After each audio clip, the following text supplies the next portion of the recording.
Hello everyone, welcome. आज के class में हम लोग न्यू यूनिट को शुरू कर रहे हैं और आज हम लोग बात करेंगे यूनिट नंबर 7 के बारे में, जिसमें हम determination of income and employment discuss करेंगे। जो यूनिट नंबर है हमारा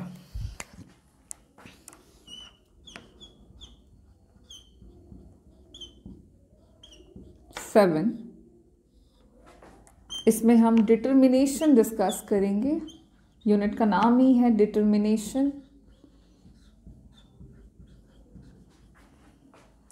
ऑफ इनकम एंड एम्प्लॉयमेंट। ठीक है, ये जो यूनिट है हमारा, इसमें हम लोगों को काफ़ी सारी चीज़ें डिस्कस करनी है। अब काफ़ी सारी चीज़ों से मेरा मतलब है कि हमें जो भी डिस्कस करेंगे हम लोग, वो हम मैक्रो लेवल पे डिस्कस करेंगे। मतलब मैक्रो लेवल पे हम जानेंगे कि किस तरह से इनकम का और एम्प्लॉयमेंट का डिटर्मिनेशन किया जाता है, और इससे related determination of income and employment से रिलेटेड जितने भी बेसिक टर्म्स होंगे उन सबको हम डिस्कस करेंगे वन बाय वन कर करके। तो सबसे पहले हम लोग इस यूनिट में जो बात शुरुआत करने वाले हैं वो होगी हमारी क्लासिकल थ्योरी से। देखो, इसमें क्या क्या टॉपिक हम कवर करेंगे और क्या क्या सारी चीज़ें हमको पढ़नी हैं, तो अगर उस पर हम चलें तो जो जो लर्निंग ऑब्जेक्टिव्स होने वाले हैं इस चैप्टर में, पहले मैं आपको वो बतला ही देती हूँ ताकि इजी हो जाए हम लोगों को यूनिट कंप्लीट करना, क्योंकि उसकी मदद से फिर इजीली हम टॉपिक वाइज हर एक यूनिट को कवर करते हुए चलेंगे।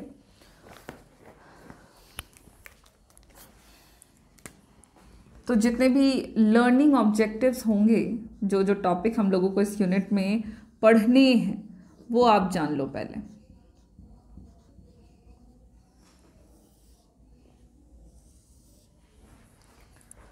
देखो, सबसे पहला टॉपिक इस यूनिट के अंदर हम पढ़ेंगे मीनिंग ऑफ एग्रीगेट डिमांड। सबसे पहला टॉपिक होने वाला है हमारा मीनिंग ऑफ एग्रीगेट डिमांड। जो कॉन्सेप्ट है एग्रीगेट डिमांड का, हमें वो जानना होगा। और फिर सेकंड टॉपिक हम लोग डिस्कस करेंगे कंपोनेंट्स ऑफ एग्रीगेट डिमांड में, कि जो एग्रीगेट डिमांड है, ऐसे तो हम लोग डिमांड पढ़ चुके हैं, तो यहाँ पे हमको एग्रीगेट डिमांड पढ़ना है। और उसके मीनिंग को जानने के बाद हम बात करेंगे कंपोनेंट्स की, जिसको आप डिटर्मिनेंट्स ऑफ एग्रीगेट डिमांड भी कह सकते हो, उनके बारे में। एग्रीगेट डिमांड के कॉन्सेप्ट को हम यहाँ पे समझेंगे और उसके कंपोनेंट्स को समझने के बाद एग्रीगेट डिमांड के जो बेसिक कॉन्सेप्ट्स हैं, with the help of table and a diagram, हम वो सारी चीज़ें इसमें कवर करेंगे कि एग्रीगेट डिमांड का नेचर किस तरह का होता है, उसका ग्राफ का शेप कैसा बनता है। ये सारी बातें हम लोग इस टॉपिक में कवर करके एग्रीगेट डिमांड के कॉन्सेप्ट को कंप्लीट कर लेंगे। फिर इसमें हमारा अगला जो टॉपिक आएगा वो होगा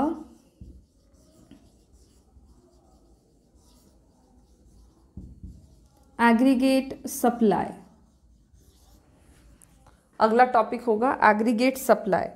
एग्रीगेट सप्लाई के केस में भी सेम ही चीज़ रिपीट करेंगे। एग्रीगेट सप्लाई के मीनिंग को सबसे पहले जानेंगे, फिर उसके कंपोनेंट्स की बात करेंगे, फिर हम लोग एग्रीगेट सप्लाई के बेसिक नेचर को जानने के लिए टेबल बनाएंगे, डायग्राम बनाएंगे और उसके नेचर को हम लोग समझेंगे कि एग्रीगेट सप्लाई कैसा होता है। एग्रीगेट डिमांड और एग्रीगेट सप्लाई को समझने के बाद इस चैप्टर में हमारा, इस यूनिट में अगला जो टॉपिक होने वाला होगा वो है कंजम्पशन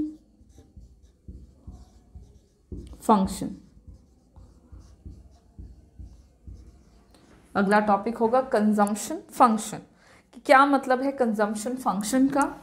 कंजम्पशन फंक्शन में ही हम लोग बात करेंगे कंजम्पशन के नेचर की, और नेचर को जहाँ पे भी समझेंगे तो वहाँ पे हम टेबल और अपना डायग्राम इस्तेमाल करेंगे ही करेंगे।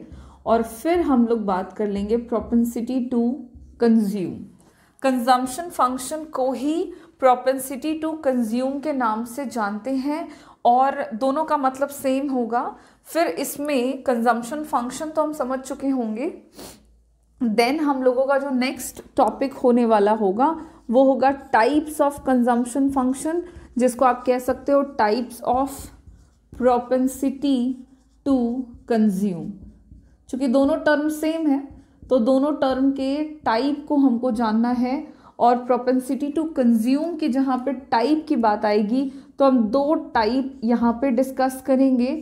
एक होगा हमारा एवरेज प्रोपेंसिटी टू कंज्यूम, जिसको एपीसी कहेंगे, और अगला होगा मार्जिनल प्रोपेंसिटी टू कंज्यूम, जिसको हम एमपीसी के नाम से जानेंगे।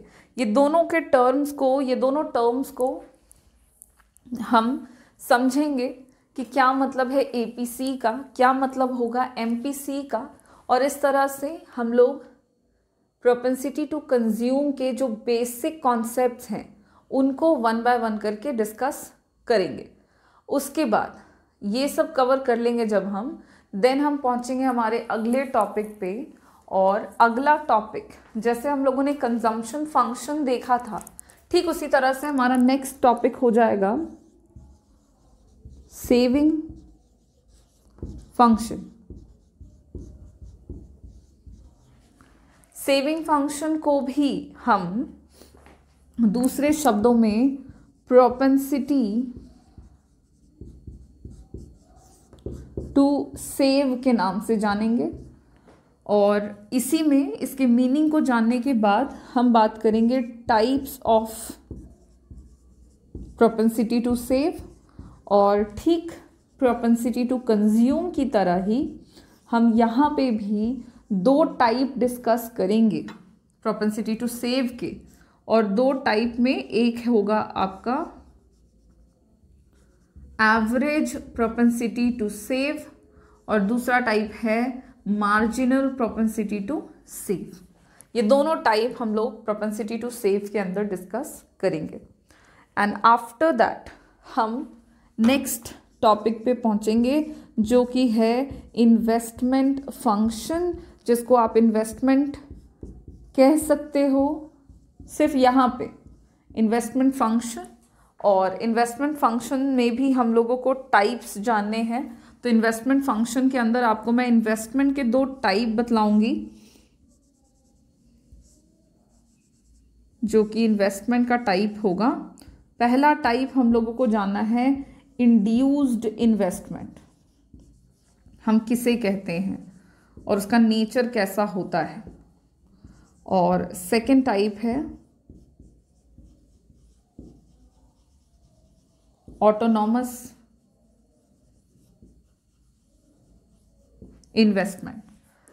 ये दोनों ही टाइप ऑफ इन्वेस्टमेंट्स क्या हैं, इंड्यूस्ड का क्या मतलब है, ऑटोनॉमस का क्या मतलब है, ये सारी बातें हम लोग यहाँ पे डिस्कस करेंगे।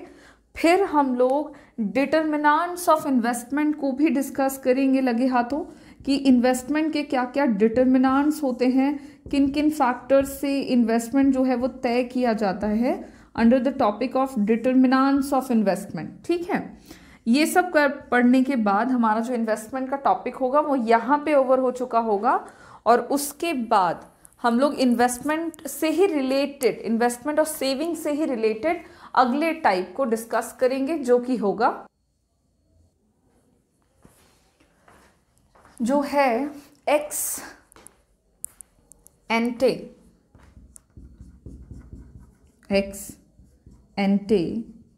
एंड एक्स पोस्ट सेविंग्स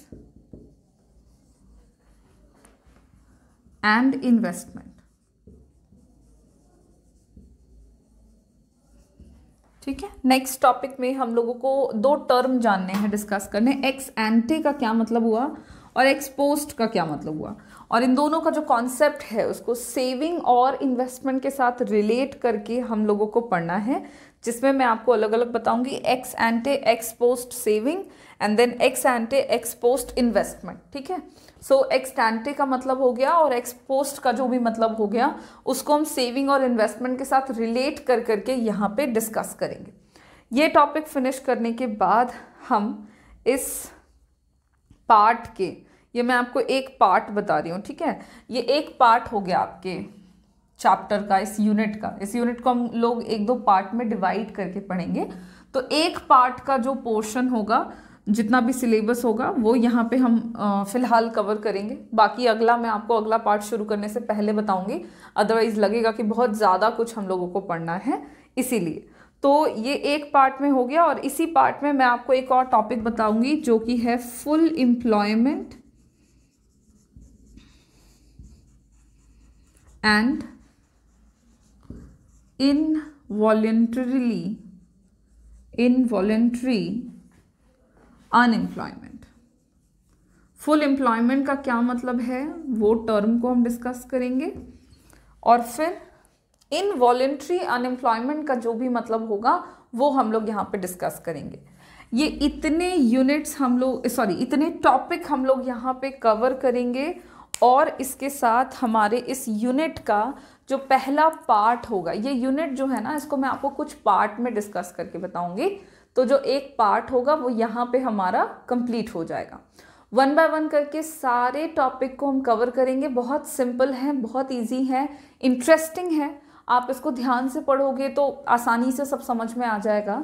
और हम लोग शुरुआत करने वाले हैं पहले टॉपिक से, जो कि है aggregate, meaning of aggregate demand and aggregate supply. तो इससे पहले कि मैं आपको ये मीनिंग बताना शुरू कर दूं कि क्या मतलब है aggregate demand and aggregate supply का, हम डिस्कस करेंगे कि हम ये कॉन्सेप्ट जो है एग्रीगेट डिमांड और एग्रीगेट सप्लाई का, ये हम क्यों पढ़ रहे हैं। मतलब हम तो डिटर्मिनेशन देख रहे हैं, और डिटर्मिनेशन में ये एग्रीगेट डिमांड और एग्रीगेट सप्लाई का कॉन्सेप्ट कहाँ से आ गया, क्यों आ गया, ये थोड़ा जानने वाली बात है। तो हम लोग इसको पहले डिस्कस करेंगे, ठीक है, कि क्यों हम ये पढ़ रहे हैं, कहाँ से ये कॉन्सेप्ट आया, और एग्रीगेट डिमांड और सप्लाई का determination of income and employment से क्या लेना देना है। और फिर हम लोग जानेंगे कि एग्रीगेट डिमांड का क्या मतलब है और एग्रीगेट सप्लाई का क्या मतलब है।